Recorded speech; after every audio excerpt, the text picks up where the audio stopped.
evening and welcome to tonight's bibliotherapy session, which is all about deep reading.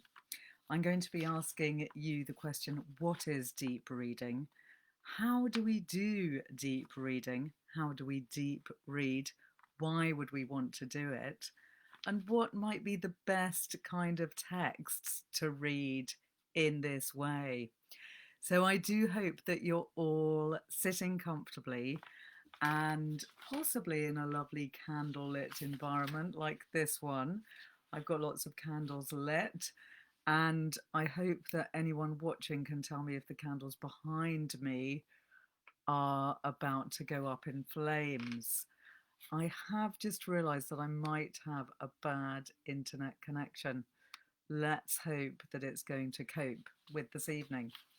So, welcome back, Sam. Great to see you here. I hope that you're ready for some deep reading. And welcome to Colleen. Lovely to see you this evening, too. Deep reading might be something which many of you are unfamiliar with as a term.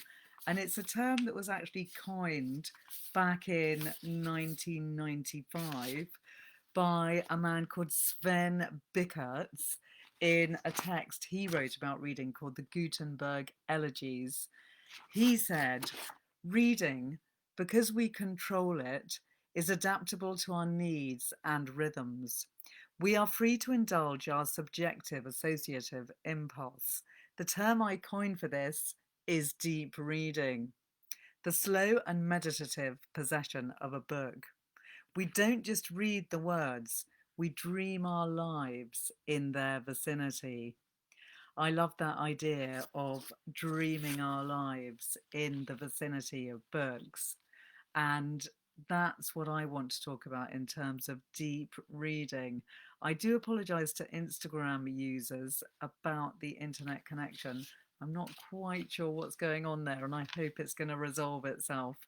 But I am also on Facebook, so you can have a look there if the Instagram is being difficult. So, deep reading skills are skills that you can develop, and many of us see reading itself as something that's very natural to us, but not everyone is instantly able to read, and some people have uh, disassociations through their brains that make reading quite difficult. It's actually a very sophisticated process that propels comprehension and includes inferential and deductive reasoning, as well as analytical skills, critical analysis, reflection, and insight. The young brain for children needs years to develop these abilities, but once we have those abilities, we are able to read instinctively without thinking about it. And over the years, we become rather brilliant at reading very fast, and particularly now in the digital age, when most of us spend our times on our phone, much of our time on our phones, skimming, flicking, moving screens up and down, taking words in at an amazingly fast rate, we do find it very difficult to slow down our reading. And I'm going to talk to you tonight about why slowing down your reading is a good thing. Marianne Wolf, who wrote a book called Proust and the Squid, is a academic who has spent her life thinking about ways of reading. And she says that these pivotal dimensions of the human brain in which we analyze our reading and go into our reading without thinking about it are desperately endangered by the media driven cognitive set that embraces speed and can discourage deliberation in both our reading and our thinking. So she says that the fact that we get so used to reading fast means that we tend to deliberate far less on the reading that we do in terms of when we read fiction or non-fiction in books. And one of the things that I want to talk to you about this evening is whether it's better to read paper or ebooks. Now, I know many of us do read ebooks now because it's so much more convenient and we can have e-readers to hand with hundreds of books inside them. We also have e-readers on our phones, so we can always have books, novels, articles to hand. But some would argue that it is actually a better idea to read with paper and have a good old-fashioned book. With a book, you actually have a sense of where you are when you're reading, because you can tell how much you've read and how much you've got left, which seems a very basic thing to understand. And obviously, we can achieve the same situation using an e-reader because we can look at the percentage of how far that we've gone. But when you're reading an actual book, you also have that tactile feeling of weight within the book, whether it's heavy or light, whether it's a big volume or a small one. You know how far you've got to go. And also you can flick back and forth through the pages with a book, whereas with an e-reader, it's far more complicated to do that for our brains. We don't have that cognitive sense of tactile dimensions of the book. So some academics, and particularly ones that write about reading in books like this one, Reading in the Brain, which is a fascinating read about reading, the new science of how we read, which is written by Stanislas Dehaene. Some of these academics do argue that it can be better to read using an actual book rather than an e-reader. And studies have been taken to try and show whether this is actually true. So various studies have been processed over the last 20 years or so, some at Cambridge University, some in America. They've been written about in various scientific magazines. And it's actually not conclusive as to whether it is better, so to speak, to read a real book or an e-reader. But it does seem to be the case that people actually remember books more deeply when they've read a physical, tangible book. And neuroscientists say that this might be because of the sensory expectations of the brain with a book. The fact that with a book, you've got the smell, you've got the weight, you've got the texture, you've got the visuals of the cover of the book as well. Whereas with an e-reader, all you've got is your screen. Another interesting aspect of this issue is that nowadays, particularly right now during lockdown, we're all spending far more time than we would probably like to using screens because of the fact that we tend to be working from home, we tend to be at home talking to our friends and relatives as well. So we're constantly using screens, and that can mean that we get screen overload, and therefore using screens for reading books and fiction and entertainment might not be so desirable. It might be a far better idea to use a real physical book. So deep reading involves various different skills and abilities and habits. One of the skills that I would definitely say is a great idea for deep reading is to be prepared. This is not really a skill, but it's a characteristic, to use pens with your reading, to use highlighters and to highlight passages in your books. Don't be afraid to highlight particular words or lines that you want to look up and look at later. Writing on your books, I feel, is a very admirable and desirable thing to do because it means that you have a tactile relationship with your book, which you don't have, obviously, in the same way when you read an e-reader. So do embrace the pen when you are reading a book. And with deep reading, what you want to do is to sit down with your book and highlight words as you go along that you might look up again later. In fact, you might look up at the time, because all of these abilities are ways of getting to know the book more deeply. So that's one aspect of deep reading, is having a pen to hand and highlighting books. If you are using an e-reader, then you can also highlight the book in various ways. And actually, Kindle is very good at giving you ways of highlighting. Audible, which I know lots of you use, is also highlightable in a way, because you can make little clips of the places that you want to highlight, and then you can write notes on those highlights. But I must say, I think Audible is more difficult for deep reading. I think that actually reading visually is easier for the experience of deep reading. But I'd love to know if any of you disagree with that. Colleen, you're saying that you do like Audible, which I also do. I love Audible and I listen to it all the time. But I find if I want to deep read a book, then I would probably have an audiobook, and in conjunction, I would have a physical book too.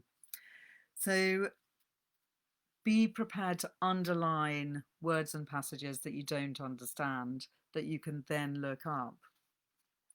Be prepared to reread as well.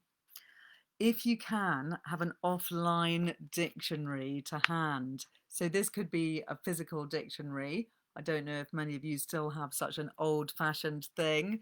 I hope that some of you do.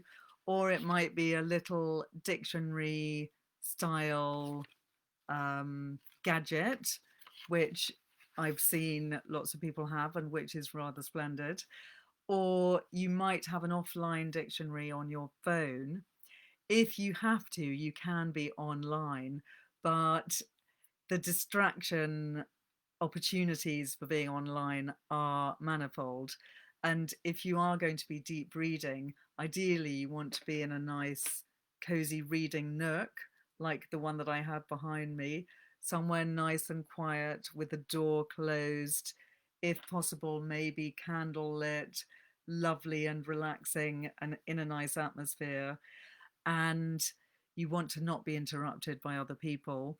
You need to be able to highlight. You need to, if possible, be offline, though that's not essential, because you might want to be looking things up as you go along, whether it's an online dictionary or you might be looking up other aspects of the book that you're reading. So, as I was saying, if possible, do use a real book, because it makes it much easier for folding over pages, highlighting, making notes in the margins, and so on.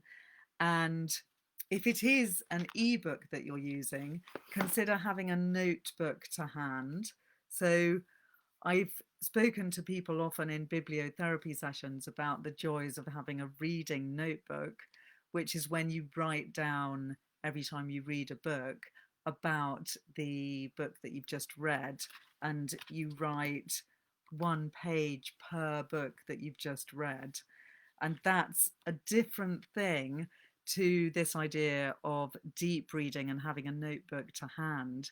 When you're deep reading, you would want another kind of notebook where you can jot down things such as a word that you don't comprehend, a phrase that you think is really beautiful and you want to ponder over later, or an idea that you want to think about. So if you have an e-reader, then having a notebook on one side and a pen is a really good idea, because that means that you can come back to that notebook after you've done a little bit of reading and think about all the aspects of reading that you don't understand and want to ponder more deeply. So those are the things that you need to go for when you are trying to deep read. Being in a calm, safe place with gentle lighting. ideally with the door closed and not being interrupted by other people, having a notebook to hand, having some kind of dictionary, whether it's online or offline, and having an open mind and having time and space to think about books over a period of time. It is apparently true that a lot of people these days have an aversion to deep reading, and many students actually find it very difficult to get deeply into any kind of book because they're so used to skimming. And in fact, some students actively avoid the deep reading process because they find that it makes them feel not so intelligent. They feel that it's better to read fast and to be skimming and gleaning knowledge quickly than to be reading slowly. And apparently, people these days have a habit of nutshelling passages, meaning that they think about a little particular part of a passage and store that in their brain and then forget about everything in between. Whereas with deep reading, you actually need to ponder every single word of the passages that you're reading. So I'm now going to read a couple of passages from different books and show you how you might go about deep reading. So I've chosen a couple of my favourite books that I do love to read often and go back to. Everyone's going to have different particular books that they would like to read deeply. I would also like to say that any book can be read deeply, whether it's a children's classic such as Anne of Green Gables or a modern light-hearted romance, or a far more demanding piece of literary fiction. Anything can be read with deep reading, but it tends to be something that you would like to ponder over, think about, and take to heart so that you're gleaning the most that you possibly can from that book. In an ideal world, you wouldn't be deep reading in translation, but sometimes that has to be done. And I've never been a great snob about translations personally, because I would rather read a book by someone whose language I can't read than miss out on it completely. So Cosmic Comics by Italo Calvino is one of my favourite ever books, and it's been translated brilliantly, I think, by William Weaver. So we're going to do a little bit of deep reading of Cosmic Comics. I'm going to read you from the first story in this book. It's a collection of many different short stories, which was first published in 1969 in English. And this first one is called The Distance of the Moon. And it's all about the time when the moon was so close to the Earth that you could actually jump onto it from the sea. At one time, according to Sir George H. Darwin, the moon was very close to the Earth. Then the tides gradually pushed her far away, the tides that the moon herself causes in the Earth's waters, where the Earth slowly loses energy. How well I know, old Quoufqua cried. The rest of you can't remember, but I can. We had her on top of us all the time, that enormous moon. When she was full, nights as bright as day, but with a butter-coloured light. It looked as if she were going to crush us. When she was new, she rolled around the sky like a black umbrella blown by the wind. And when she was waxing, she came forward with her horns so low, she seemed about to stick into the peak of a promontory and get caught there. But the whole business of the moon's phases worked in a different way then, because the distances from the sun were different, and the orbits and the angle of something or other, I forget what. As for eclipses, with Earth and Moon stuck together the way they were, why? We had eclipses every minute. Naturally, Those two big monsters managed to put each other in the shade constantly. First one, then the other. So that's the first paragraph of the story. And I just want to take you through a little bit of the ways that you might deep read this passage. So the first little bit of the book is written in italics, and it's a kind of introduction to what's happening. It's giving you the background, which is when he says, at one time, according to Sir George H. Darwin, the moon was very close to the earth. Then the tides gradually pushed her far away, the tides that the moon herself causes in the earth's waters, where the earth slowly loses energy. So that little bit written in italics is written in a very kind of scientific vein, as if the author, Calvino, is trying to make us feel like he's calling upon the highest authorities to give credence to this theory that the moon was amazingly close to the earth. Whether it's true or not scientifically, I suspect it's not, but he likes to give us that kind of feeling by the tone that he's writing in. And when he says the tides that the moon herself causes in the earth's waters, that's an interesting moment which is worth deep reading, because he says the tides that the moon herself, which is a reference to the moon being feminine, and it also makes it sound as if the moon is a living being with a personality, which actually does come into the rest of the story. So the moon has a kind of being which we get to know as the story goes on. And that's quite important to the story, that the moon is an interesting kind of goddess like figure in a way. So after that little introductory moment, we have a kind of exclamation as if it's a sort of moment of speech, but it's not really revealed very clearly. How well I know, old Quifqua cried. The rest of you can't remember, but I can. So Calvino is jumping in with this character, Quifqua, which is spelled QFWFQ. And Quifqua is one of the characters that goes throughout all these stories. And I love the way Calvino uses all sorts of strange names, which are entirely made up. And they're names like that because they're meant to be atoms who then become beings, who then become horses, who then become humans.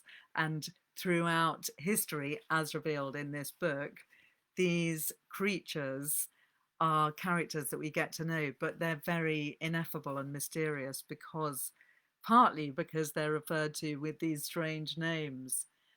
So Kwufka jumps in saying, how well I know. Most of you don't remember, but I can. So Calvino is immediately getting us into an atmosphere of someone who knows what they're talking about, talking to lots of other people who were supposedly there at that time of the moon being close to the earth, but they can't remember what was going on, and he can. So we're already getting into the character of Kwefkwa. He then says, we had her on top of us all the time, that enormous moon. So he's instantly getting us into this amazing atmosphere of being right under the moon. And when he says the moon was on top of us, it makes us feel as if the moon is bearing down on us. We feel this amazing weight of the moon lying on top of us like a monstrous duvet. And it's actually quite oppressive. He goes on to say, when she was full, nights as bright as day, but with a butter-coloured light. So butter-coloured light is a really lovely image. Calvino is always very much full of gorgeous food references. One of his stories is all about the birth of pasta, and it describes in a way how the whole world was created in order to create pasta. He was Italian, and Italians love pasta, so why not create the world to make pasta? But in his story, pasta is a concept which leads back to the creation of wheat, which leads back to the creation of rain, which leads back to the creation of the earth and the stars. So Calvino is a very cosmic kind of writer. And when he's talking about butter colored light, I think that's a really lovely image, which is highly evocative. It looked as if she were going to crush us. When she was new, she rolled around the sky like a black umbrella blown by the wind. That's an image that I love. The idea of the moon being a black umbrella blown by the wind. Calvino often uses these slightly crazy terms, especially when he's talking about the beginning of time, when umbrellas wouldn't have existed. But we realize through the fact that he's referring to an umbrella at this moment that this character, is looking back from our time in the future when we do have umbrellas, and we have a vision of the umbrella opening and closing as if it is in the sky, which is a very powerful and strange image. When she was waxing, she came forward with her horn so low, she seemed about to stick into the peak of a promontory and get caught there. So that's a lovely, another very vivid image when we think of the moon with her horns sticking into a mountain. So we have an amazing vision of the sky, the moon coming across it, and almost grabbing onto the mountain. And because we know that the moon was supposedly very close to the earth at that time, maybe that's something that could really have happened. But the whole business of the moon's phases worked in a different way then. Because the distances from the sun were different, and the orbits, and the angle of something or other. So that's a very Calvino moment when he says the angle of something or other. He is pretending through his character that's narrating the story that he doesn't really know about the angle of something or other, which is clearly referring to the orbit of the moon, I think. But it's a scientific reference. And throughout these stories, there are many scientific references. Calvino was a very clever writer who worked with a group of French and Italian writers known as Oulipo, who used to play games with each other in which they would give each other a challenge of writing a different kind of equation or idea into a book. And one of their members was Georges Perec, who wrote a book called Of a Void, which is a translation from the French. And I'm just trying to remember what the French title is. That will come back to me. And in that book, he doesn't use the letter E even once because he was playing this game, which was part of the Oulipo concept, but it was really a very profound game, not a very relaxing or frivolous game that was based on the fact that his mother had died in Auschwitz. And Perec decided to leave out the letter E in this book because a void had been left by his mother when she died in Auschwitz. So it's actually a very important game that he was playing. And he managed to write a whole book, a whole novel, without using the letter E, which is pretty amazing. And what's possibly even more amazing is that his translator, Bellos, then managed to translate the book into English without using the letter E as well, which is pretty amazing. So Calvino was a very playful author. I'm going to stop reading that passage now because I've spent a long time talking about him, but he is someone that very much pays to read deeply over and over again, because every time you read him, you find more wonderful analogies, images, and ideas within his prose. Another person who I love to read deeply is Thomas Hardy, one of my favourite authors, who is also one of the people that I think writes most deeply himself and with most complexity, making all sorts of wonderful references to nature and to history and to the themes within his book constantly throughout the books that he writes. And I'm now going to read you a bit from Tess, um, Tess of the D'Urbervilles. That is, I've got this very cheesy cover version of the book to read to you from. And Tess is one of my favourite books, which is also brilliant for deep reading because you get so much out of deep reading Thomas Hardy. I'm reading you a bit from about 3/4 through the book. And hello, Ollie, great to see you here this evening. Thanks for coming. I hope the Facebook people are getting good reception because I think our Wi-Fi is being a bit slow tonight. So maybe send me a comment if it's not being brilliant because I could do something. I'm not sure what. But I'm going to read to you from about 3/4 of the way from Tess of the D'Urbervilles, in which Tess is now going through quite a bleak period of her life.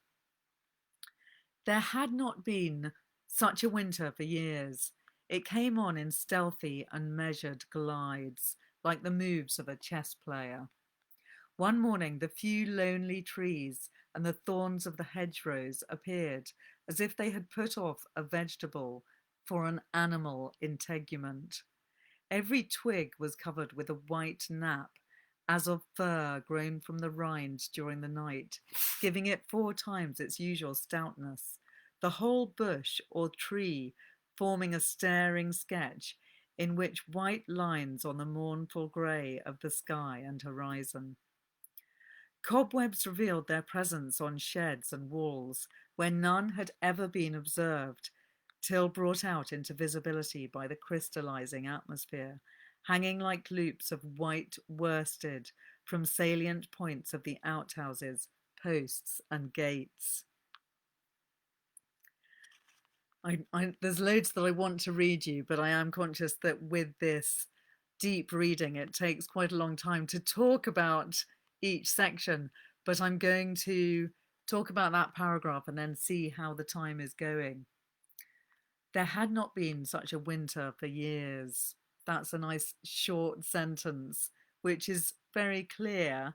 But if you ponder it and roll it around in your head for a moment, it gives you time to think there hadn't been such a winter for many years. It must have been a really grim winter, and that it must have taken you into a deep, dark place where Tess is going to be having a really horrible time. So it sets the scene for bleakness. It came on in stealthy and measured glides.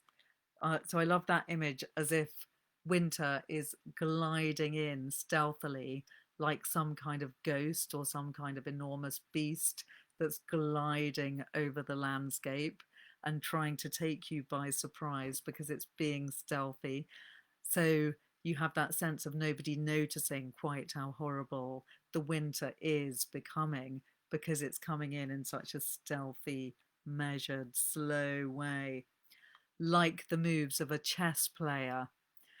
So that's another fantastic image which Hardy puts to us, that winter is moving in like a chess player with its stealthy moves gliding across the chess board.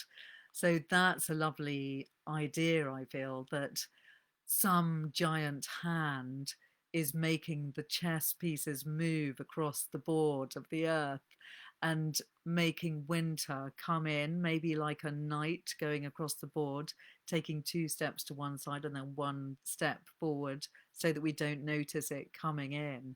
And you get this fabulous image of the chessboard taking up the whole of the landscape and winter stealthily coming along. One morning, the few lonely trees and the thorns of the hedgerows appeared as if they'd put off a vegetable for an animal integument.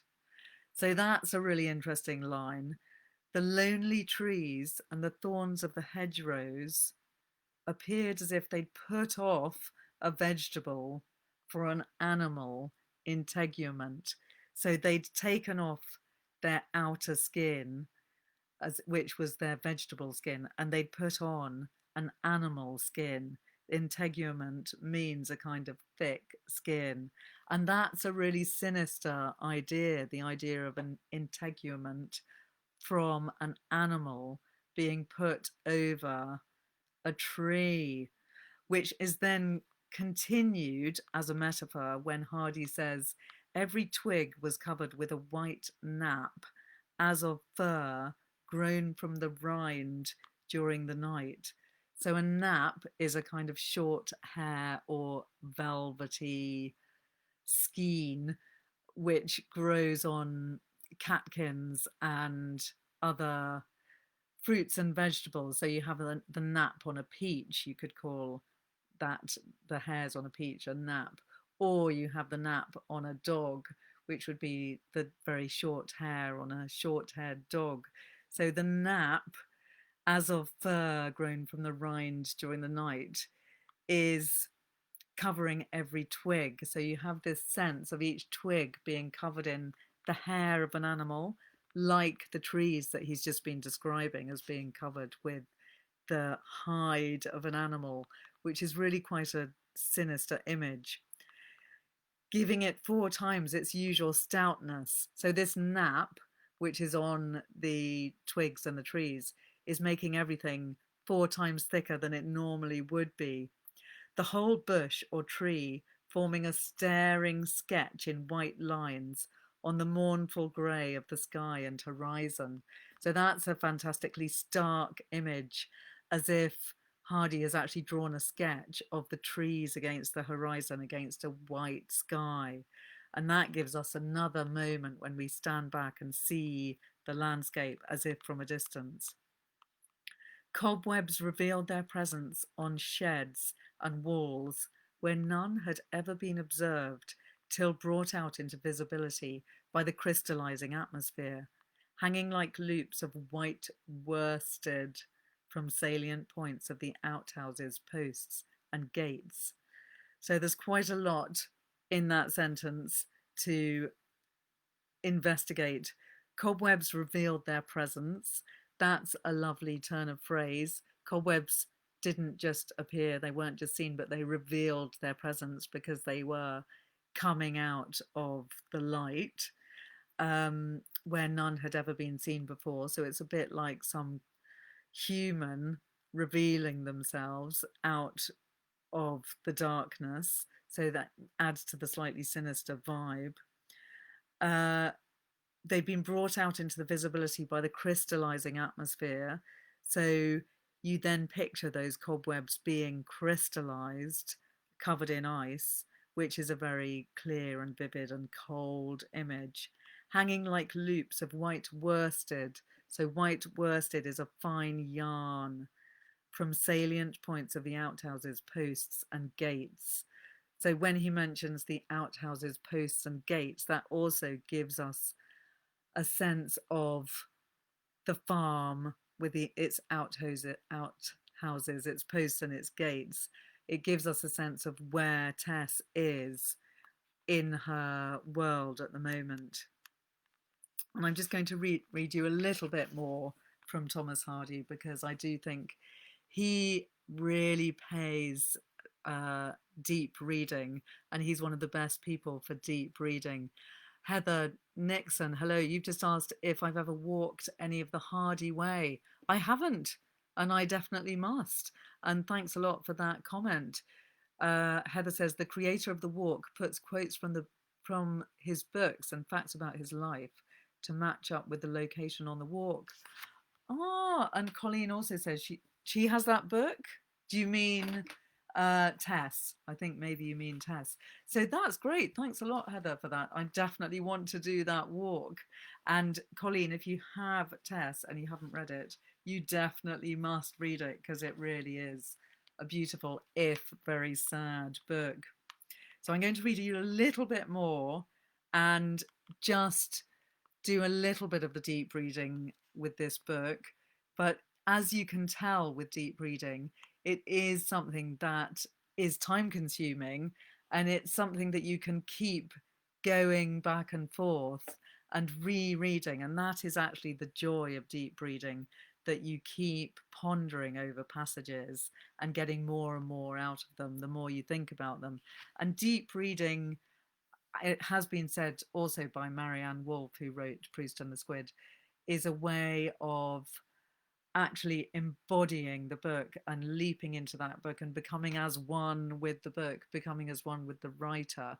That when we read and when we deeply read, we actually enter into the book. Our brains take on the actions of the people in the book, and we live those moments. So parts of our brains actually, if a character is running, for instance, parts of our brains think that we are running too. And if we're reading Tess in the deep cold, we feel a sense of chilliness. And depending on how deeply you read, you very much can become part of that atmosphere and landscape that's being described. So I'm going to read you a little bit more and hope that you are entering into the deep reading spirit with me. Then one day, a peculiar quality invaded the air of this open country. There came a moisture which was not of rain, and a cold which was not of frost. It chilled the eyeballs of the twain, made their brows ache, penetrated to their skeletons, affecting the surface of the body less than its core. They knew that it meant snow, and in the night the snow came. Tess, who continued to live at the cottage with the warm gable that cheered any lonely pedestrian who paused beside it, awoke in the night and heard above the thatch noises which seemed to signify that the roof had turned itself into a gymnasium of all the winds. When she lit her lamp to get up in the morning, she found that the snow had blown through a chink in the casement, forming a white cone of the finest powder against the inside, and had also come down the chimney, so that it lay sole deep upon the floor, on which her shoes left tracks when she moved about. Without, the storm drove so fast as to create a snow mist in the kitchen, but as yet it was too dark out of doors to see anything. So here we are at dawn with Tess, waking up to find snow under her doorstep. But I just want to go back and investigate that passage a bit further. Then one day a peculiar quality invaded the air of this open country. So a peculiar quality, that's a great phrase, which I think brings to mind ideas about possibly supernatural beings, a peculiar quality, or strange events, or simply oddness, which is unseasonal. There came a moisture which was not of rain, and a cold which was not of frost. It chilled the eyeballs of the twain. So there we've got their eyeballs being chilled, which is a hideously physical and graphic description, which makes you feel a kind of brain freeze yourself when you think about it. And you also have an internal rhyme in the sentence, which is rain and twain. So that I feel is quite a kind of painful rhyme, making you feel the pain in your brain of that coldness. And I'm sure that that was deliberate of Thomas Hardy. It made the brows ache, penetrated to their skeletons, affecting the surface of the body less than its core. So Hardy's mentioning your skeleton and how the cold has penetrated to your very bones, and that gives you an instantaneous graphic image of our skeletons being frozen, and it gives you a sense of death, doom, and morbidity, which is definitely Hardy laying it on with the trowel how miserable this scene is. Tess, who continued to live at the cottage with the warm gable that cheered any lonely pedestrian who paused beside it. So there we have a moment of hope and positivity with the warm gable cheering anyone that comes along. So we do have a sense that possibly there is some hope, warmth, life, and love in this world that Tess inhabits, but it's brief because then we have Tess waking in the night, hearing above the thatch noises, which seemed to signify that the roof had turned itself into a gymnasium of all the winds. So the roof above Tess has become a gym of the winds, and you have this wonderful sense of winds doing gymnastics above Tess's head. And that's actually quite a light-hearted image compared to skeletons and bones and eyeballs freezing.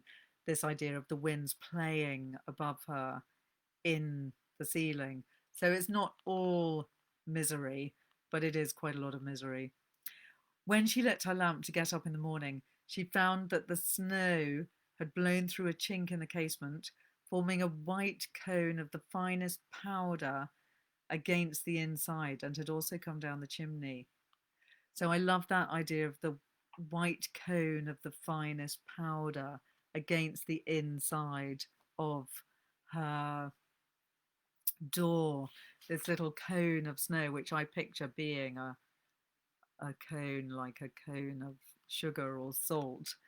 And that's a wonderfully powerful, vivid image. And then there's also the powder of snow that's come in under the door, which lies sole deep on the floor, and her shoes now leave tracks over the floor, which to us modern people, I feel seems like a really rather horrifying image to have such huge cracks in your floor that the snow is going to come in to the extent that it's a fine powder all over your floor where you then leave tracks with your shoes. So it's really absolutely freezing. And Tess is now getting up in the dark. She can't actually see anything yet because it's too dark outside. And there's a snow mist in the kitchen. So that's an example of deep reading from Thomas Hardy, which I think and hope shows you how you might go about doing some deep reading yourselves. Now, I'm just wondering if I've got time to do a tiny bit more or not. I was planning to read a little bit of The Leopard by Tomasi de Lampedusa, but I think I might save that for another time because he really deserves quite a big, deep read. And it's a really fantastic book, which I think we're going to come back to another time because Tancredi, who's the young man in the book that I wanted to talk about, is a really fantastic character. And I think we need to really go into that in more depth. But I wonder if any of you have ever deliberately sat down and done any deep reading. If you haven't, try and do it this week. It really is a lovely thing to do. If you sit down in your favourite reading spot, if you have a lovely reading nook or a place that you can go in your house to sit and be quiet, take a book with you, preferably a physical book if you can. Take a notebook and a pen and some highlighters. And whenever you come to a phrase that you think is particularly powerful or beautiful, highlight that. If you come to a word which you don't understand and you need to look up, highlight that. And then get your dictionary, whether it's a physical dictionary, an offline dictionary, or whether you're going to use your phone as a dictionary.